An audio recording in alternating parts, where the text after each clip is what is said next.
Moisture control during new home construction is the single most effective step to prevent termites, carpenter ants, mold, and other moisture-loving pests.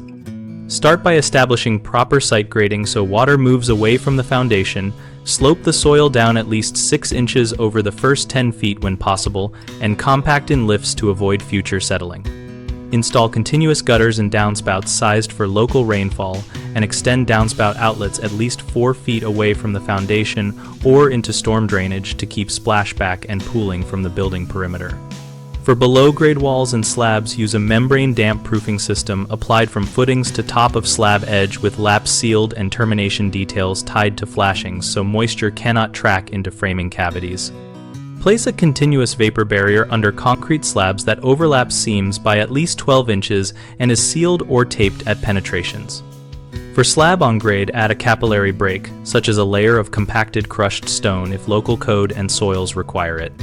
Insulate and ventilate crawl spaces by either sealing and conditioning the space or, if ventilated, providing continuous vapor and wind baffles at the perimeter while insulating the band joist and rim area. Keep mechanical equipment and ductwork above the crawl floor.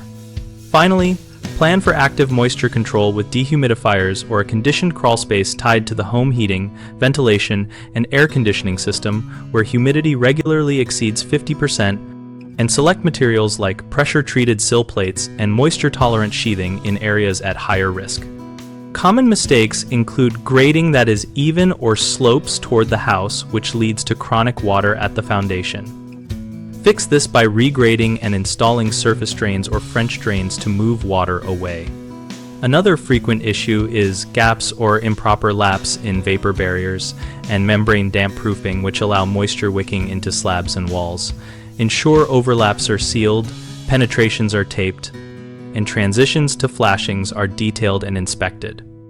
A third problem is poor crawl space management, where vents or insulation are installed incorrectly, causing condensation and mold. Decide early whether to ventilate or condition the crawl space, and follow the chosen strategy consistently with sealed insulation at band joists and moisture control under the floor. BigHomeProjects.com helps homeowners find trusted local contractors for moisture control and pest prevention projects and helps contractors connect with local work opportunities. We also host a discussion community where homeowners and contractors exchange real-world tips and ask practical questions about grading, membranes, crawl spaces, and humidity control.